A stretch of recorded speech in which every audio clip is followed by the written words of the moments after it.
We have some crazy news coming out of China. Shocker, right? I Yeah. feel like this is the China show.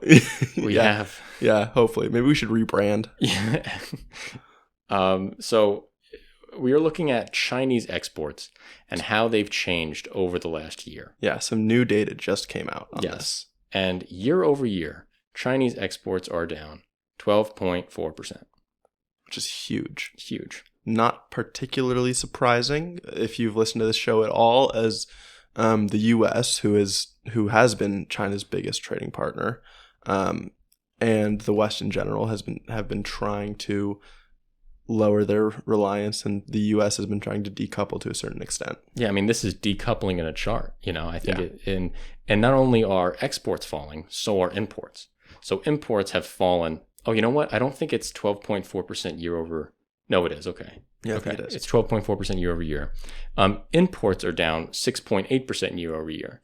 So what's interesting about that number is China is a manufacturing hub. Mm-hmm. They are taking raw materials from United States, from other countries, taking it to China, and then they're manufacturing it and they're selling it back to us, right? If they're importing less stuff, their manufacturing potential a year from now or next month or 2 months from now is less than what it was because they're receiving less things to manufacture. Sure. And that's only going to bring their exports down even more. So United States, some of their biggest trading partners, other biggest trading partners, their first biggest trading partner is the South Asian Economic Bloc, Cambodia, Laos. They make up about in between January and June of 2023. We have the South Asian countries. Southeast Asian countries. Just to be clear. Thank you.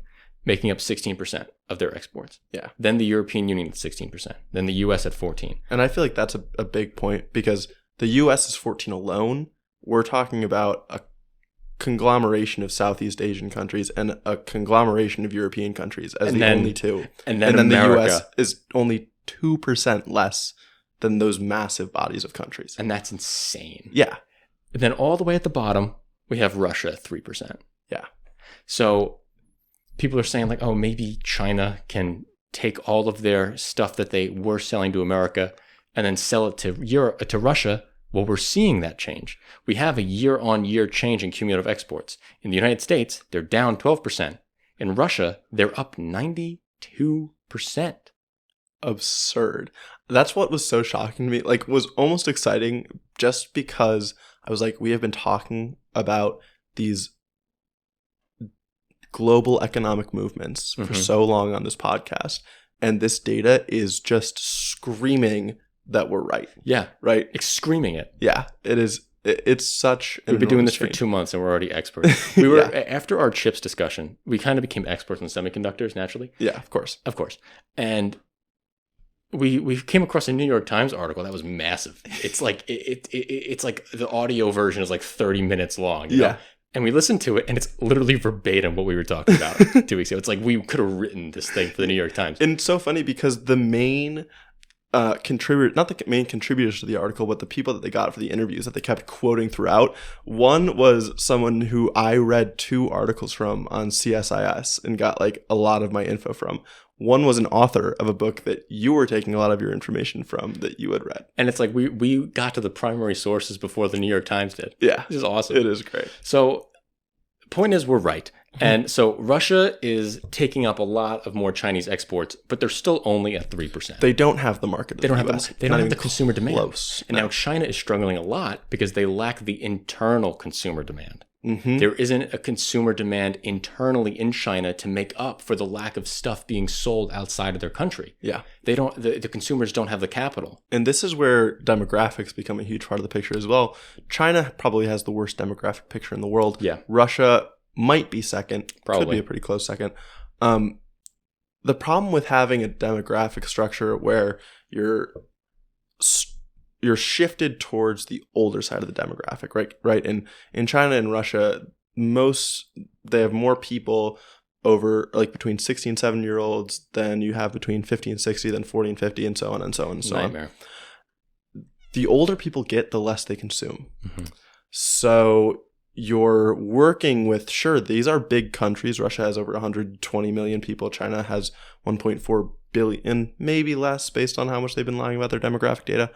But even so, without the 335 million robust US market with a much stronger demographic picture, it looks much worse. Much worse. So we were talking about the demographics of China. They have too many old people, not enough young people. And the young people are the consumers. The 20-year-olds, the 30-year-olds, the 40-year-olds. Those are the people who are buying houses. Those are the people who are buying baby food. Those are the people who are consuming. Yes. And China has one of the worst younger unemployment rates in the world. 25% of young people are unemployed. I think it's 20.8%. Okay, so 20 to 25%. I've heard 25, but 20 to 25% unemployed. I just China. want to try to be as right as possible. Yeah. I don't blame you. Yeah. Though their high consumer population is not in the ability to consume right now. They don't have the capital. Yeah. And so this is causing an internal desire to increase economic stimulus in China. So here is some stuff. We have the chief economist at Pinpoint Asset Management saying, the big question in the next few months is whether domestic demand can rebound without much stimulus, because they don't know if the Politburo, which is meeting next month, is going to push through a stimulus package. And this is the Semiconductor China show. Chinese imports of semiconductors fell 13.6% in June, slower than 15.3% in May, but signaling limited appetite among Chinese manufacturers for components to re-export in finished goods. So there we go. Yeah. That's exactly what we're talking about was going to be happening over the next few months. Yeah. China will be importing less semiconductors. They're also importing less copper too, which is really signaling that their manufacturing capacity is kind of going down. Definitely. For the first time. And when we say China is slowing down, they're still growing, right? China's not like falling into a recession of the type of like they're going to have negative economic growth, but they're going to be having 3%, 4% growth instead of the 10%, 11% growth that we saw in the early aughts. Yeah. Yeah. Even then, I mean, they're at least going to have 3-4% on paper. Right. I wouldn't be surprised I guess it's harder for China to fall into a recession because it's easier for the government to stimulate the economy. And I really expect this stimulus to come through in the coming weeks because there are so many signs of weakness right now. And even though, I don't know, it's not fixing the core issues. It won't be fixing the core issues, but it's going to make it's going to soften any decline that is happening. Yeah, I mean, I don't know what the answer is for China. I mean, they need these goods that were getting exported to be consumed locally. Yeah. And by other trading partners.